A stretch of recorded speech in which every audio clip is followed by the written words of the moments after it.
freaking husbands.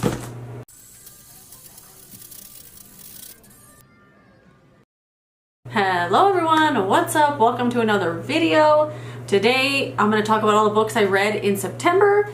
I read 5 books. 4 of them are like books and one of them is a play, but I'm still counting it. And it was a wide range of things, mostly things I really loved. One book that I hated with every fiber in my being. It made my blood boil. And I will tell you about that one too. So I'm going to start with the book I finished first, and it is Percy Jackson. This is the first book. It's called Percy Jackson and the Olympians. This book was called The Sea of Monsters. So I don't know what made me want to read Percy Jackson. I saw someone recommend it or say like it's one of their most reread series, and she said this was like her Harry Potter. I don't remember who it was that said this, but I was like, I might read it, but I knew reading it that I was going to keep comparing it to Harry Potter, and I did do that the entire time I was reading this. It did take me a little while to get into it. I'd say probably 80 pages or so. Then I was like, okay, I could finish the rest of this book. I think it was fine. I rated it 3.75. It was fine. It didn't make me want to like run out and buy the next book right away. I told myself, like, because I got this at the thrift store, I said next time you're there, if you see book 2, go ahead and get it and you could read it. But it didn't make me, like, I don't care to keep this book or recommend it to everybody. I didn't like go crazy for the characters or anything. And I think it was just because I did keep comparing it to Harry Potter, because in Harry Potter, the books, I've never felt like they were books for kids, and this I do feel is like not necessarily a book for kids, but it's very easy to read, and which is fine, right? But I figured out everything right away, probably because I'm an adult reading this book. I figured out who Percy's dad was, who the good guy was going to be, who the bad guy was going to be, how it was going to end, and all that kind of stuff right away. I still read it, and they encounter a bunch of different gods that are, it's a really cool story. You get to learn different things about the gods. Did I even tell you what it's about? Oh my gosh, hold on. I was looking for this receipt because I had a pair of pants that I also bought here that I was going to take back, and I couldn't find the receipt. It's too late now. Anyway, so Percy is just an everyday ordinary kid, and then one day like gods start coming out of nowhere, and he finds out that he is the son of a god, and then he has to like go on a bunch of adventures. He goes to a different school and everything, and you just kind of follow his story from there. I couldn't get it out of my head that he was only 14 though. I think he's only 14, and I couldn't get that out of my head because I'm like, he's a little kid. How is he doing all of this? I don't know. I was overthinking this book, okay, but you know what? It was enjoyable. I did like it. I did end up finding the next book. I did buy it. I do want to read it. And I don't know. I liked it enough. Like I said, I don't really know how I feel about it because I kept comparing it to Harry Potter. Harry Potter, I feel like, has a lot more stuff going for it in the writing style. So many things you have to like pay attention to that come back later. You never figure out any of the twists and turns. You don't know who the bad guy is going to be or the good guys. It's just a lot more I don't know if complicated is the right word, but this one is not like that. You're going to figure out everything right away. You just got to kind of really like the characters in order to want to follow their story. And I like the characters enough, and I did like a lot of like the mythology that they talk about in here. That's mostly what kept me wanting to read it. So it was fine for me, but it didn't like become my new favorite. Maybe I'm just not in the demographic to like this, but I think it was fine. Did get the next book, but I'm not going to keep this one. I'll donate it. The next book I read, this book is so lucky that it's still in my house. The only reason I still have this book is to talk about it in this video and then to show it in an eventual declutter. This is The Husbands by Holly Gramazio. This book sucked. It freaking sucked. I hated this book. I hated this. I cannot describe to you how awful this book was. This book could have been a blog post. It could have been like a 50-page little thing. Literally a blog post. This could have been just a funny Substack post or something. This book freaking sucked. Okay, it's about this girl. What's her name? It doesn't matter. Her name is Lauren. She's out one night at, and this literally happens on the first page, so it's not going to be a spoiler. If you don't know anything about this book, don't bother. It's a complete waste of time. I literally have nothing good to say about this book other than it seemed like it was a good idea. So this girl, Lauren, she's out at a wedding or like a bachelorette party. She comes home to her apartment after the bachelorette party, and there's a guy in her house claiming to be her husband. She freaks out about it. She's like, no, I'm not married. I left today not married. Who is this guy in my house? The screensaver on her phone is a picture of him. The messages in her phone are from him. And suddenly he's there. She doesn't react in any certain way that would make you think she's actually freaked out. And I understand that too. Like, not everything has to go the way you want it to go. If they're like, oh, that's kind of cool. Like Percy, he just was like, okay, I'm the son of a god. That's cool. Like, he doesn't fight it or anything. He's just like, whatever. That's kind of how she is with this husband thing. But then the husband, he goes up into the attic one day to change a light bulb, and a different guy comes down, a different husband. And she's like, wait a minute, what is going on? So every time someone goes into the attic, it's a new husband, a new guy. And she finally gets the hang of it. She's like, oh, I have a magic attic. Magic attic. Magic attic. I have a magic attic. So she just keeps sending the guys up there until another one comes down. Then she gets bored after like a day or two. She sends him back up there. And this girl, Lauren, the main character, sucks. She sucks so bad. She's not funny. She's not fun. She's not likable. There's literally nothing about her that makes you want to root for her to find the right husband to come down from this attic. She's so annoying. She's so annoying. And you don't know anything about her. You don't know anything about her, so you don't know her backstory. You don't know anything, so you have no reason to root for her, to find the right husband or anything at all.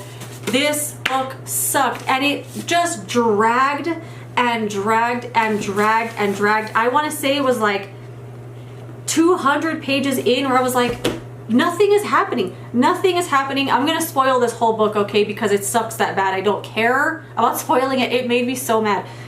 Nothing happens in this book, okay? Very, very funny. Who said this book was funny? I didn't laugh once. I didn't smirk. I didn't go, I didn't do anything. I was literally like this. A time-bending gem? Why would someone say that? They don't bend time in this book. There's no time travel in this book. There's nothing with bending time in this book. Okay. It's not brilliant, hilarious, surprising, and wise. It's nothing of the sort, okay? I can't tell you how much I hated this. All she does, the whole freaking book, is send the husbands back up to the attic. And that's all you know. That's all she does the whole time. You don't get to know any of the husbands whatsoever. They just refer to them as the husbands all the time. You don't really get to know them. You don't know her at all. None of them ever have like a relationship. It's very similar to just swiping on a dating app kind of thing, and I think that's probably what they were going for, because later on she gets tired of the husbands, she starts swiping on a dating app, and then she goes, well, I better just go back to the husbands, back to the attic, and send guys up. And that's the whole book. Nothing happens in this entire book. She just sends them up, and then you read about it. You read about her going, oh, well, I have to send that one back because he wore flip-flops or something. Then the new one will come down and she's like, oh, his hair is too long. Send him right back up. There is one that she stays with for like a little bit, and it's only because in this husband and her aren't living in that apartment with the magic attic, so she has to find a way to get him up there. And it's just so dumb. It's so dumb and so boring. So freaking boring. I hated this. Finally something happens at like over 200 pages, and I'm like, oh, finally something happened. And then they don't explore it that much at all. It goes right back to, okay, sending back the husbands to the attic. It's so freaking dumb.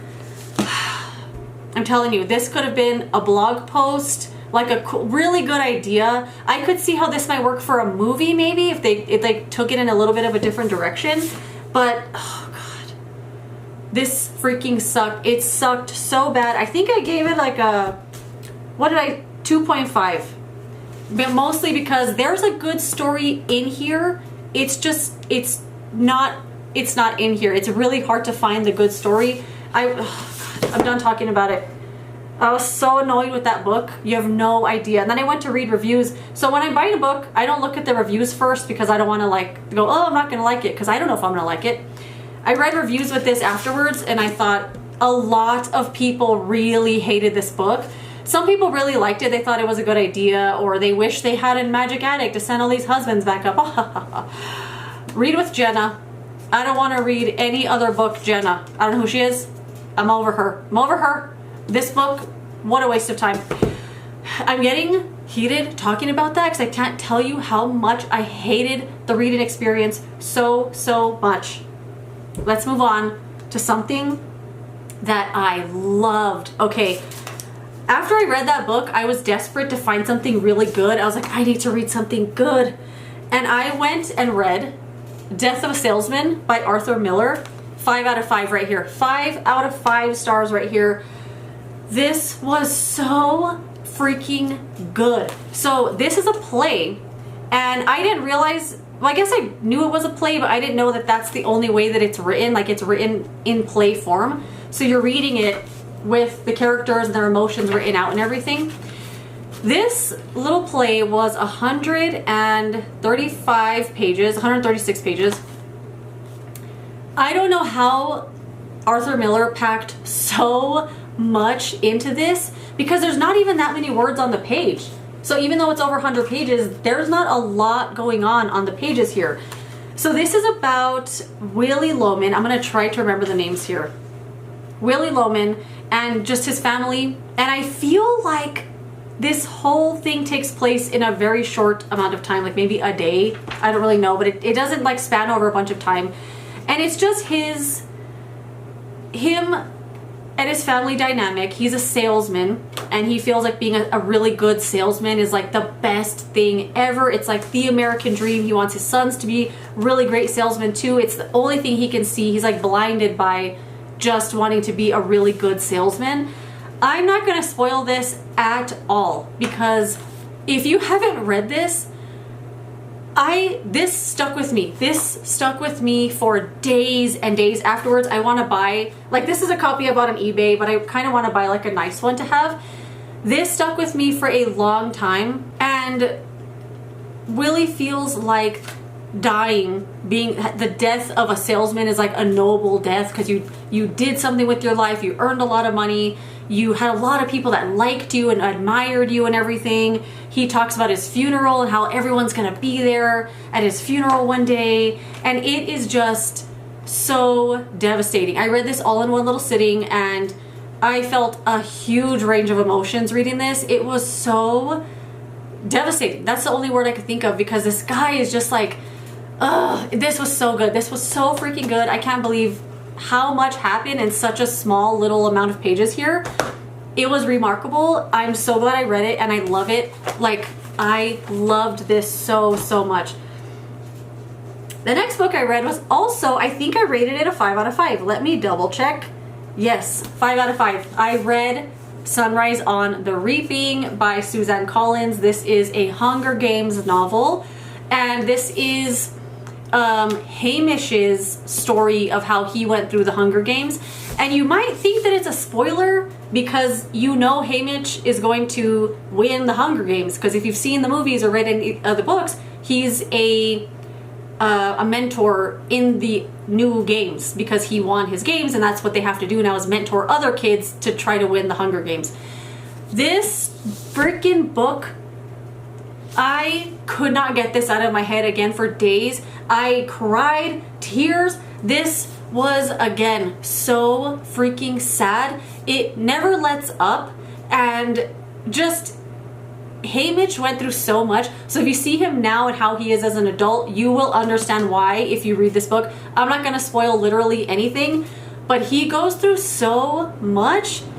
And I was talking about this book after I finished it, and just talking about the story, I was going I was getting so sad. Like, I felt like I was going to cry again. It was incredible. I loved this so much. If you're a fan of the Hunger Games, you will like this a lot. You would really like this. The only Hunger Games book I didn't read was The Ballad of Songbirds and Snakes or something. I'm just not interested in reading about President Snow, because he's a monster. And this book is so devastating. It's really good though. Not a lot of good stuff happens in this. I'm just gonna tell you, I mean, it's the Hunger Games. What good can happen? Not a lot of good stuff happens in here, and it's a hard read at times, but oh my gosh, really freaking good. And then the last book I read was The Housemaid by Frida McFadden, and this is one I read all in one day. It's about a maid. It's about this girl. I always forget everybody's names right away. Her name is... So Millie is applying for this job to be a maid, like a live-in maid for the Winchester family, which is Nina, Andrew, and their kid Cecilia. And it just follows the story from there on, you know, her dynamic with the family and stuff. And I would say the back of this does not really... Sometimes I feel like the back of the book spoils things, but this is not what the book is about on the back here, which is good because I felt like, oh, I'm already gonna know what's gonna happen. I loved it. I literally read this all in one day. I kept picking it up and picking it up. It's extremely easy to read. It's a page turner. It's kind of like an addicting book because there's always something happening where you're like, oh, I gotta continue reading. A lot of the chapters are really short, so you're like, oh, I could read 2 or 3 pages and then I'll stop, and then you're like, well, no, I gotta read another one. Gotta read another one. Before you know it, you're on chapter 40, and before you know it, the book is done.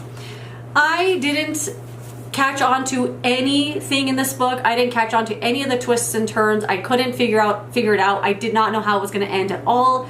And when I read reviews of this after I read it, a lot of people said, oh, I figured it out at the beginning. I already knew what was going to happen. And I was like, how? Because I didn't pick up on anything like that. But this is really, really good. If you want something just like easy, breezy, fast-paced, easy to read, a book you're probably going to read all in one day, this is good. It's kind of suspenseful. It's not like a really crazy book or anything. It didn't make me want to go read any other ones because I think this is a series, or there's a couple of other books now in this Housemaid series.